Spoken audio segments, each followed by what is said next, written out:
Good morning.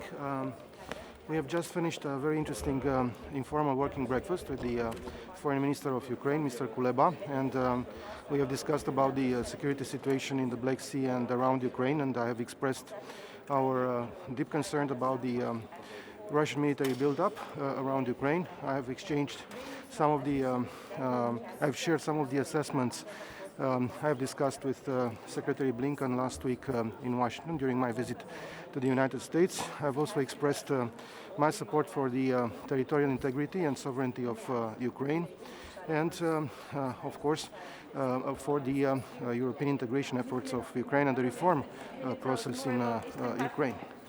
Today we will also have a full agenda on the Foreign Affairs Council. Western Balkans and Eastern Partnership for Romania are the most important topics.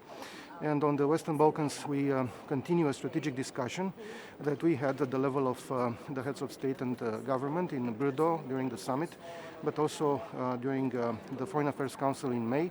It's extremely important that we move forward with the enlargement process and enhance our engagement in the Western Balkans, at the same time preserving Western Balkans partners' focus on the reform process. And as far as Romania is concerned, it is extremely important that we open the accession negotiations with Albania and the Republic of North Macedonia as soon as possible.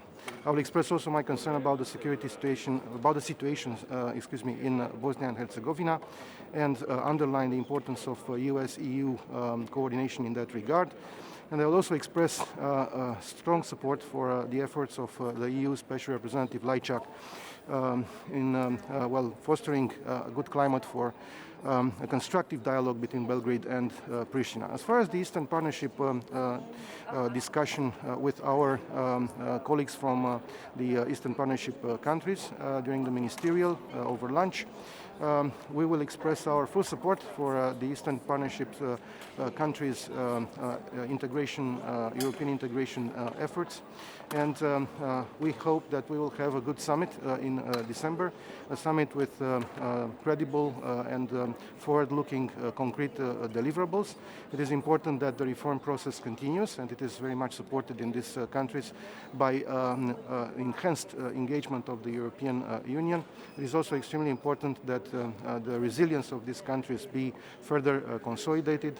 Again, the reform process is extremely important, and I will also elaborate on some of the conclusions after my tour together with the Austrian and Lithuanian colleagues in June in Southern Caucasus, because I think that the support for these countries in solving their protracted conflicts is very important. The EU should be more engaged, and that is why a security dimension of the Eastern Partnership should be developed more. This is helpful not only to help these countries in settling the protracted conflicts, but also as far as their efforts on countering the hybrid threats. On Sahel, my last word is that we will have a debate on the security situation in Sahel. Romania has been a firm supporter of the stability and security in the region. We have participated until October last year in the MINUSMA mission.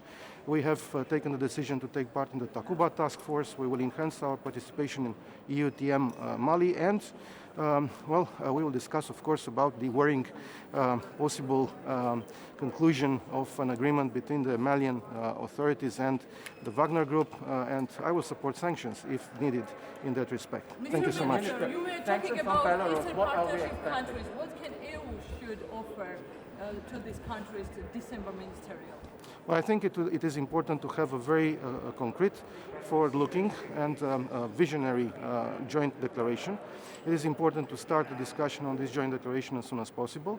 As far as Romania is concerned, we support very concrete deliverables for the Eastern Partnership Summit, and I think it's extremely important that we show concrete support for the European integration aspirations of these countries. Thank you. Belarus, what kind of sanctions do you support for against Belarus? Romania is one of the co-sponsors among the EU member states as far as the fifth set of sanctions, and we are very much looking forward to the adoption of this new set of sanctions as soon as possible.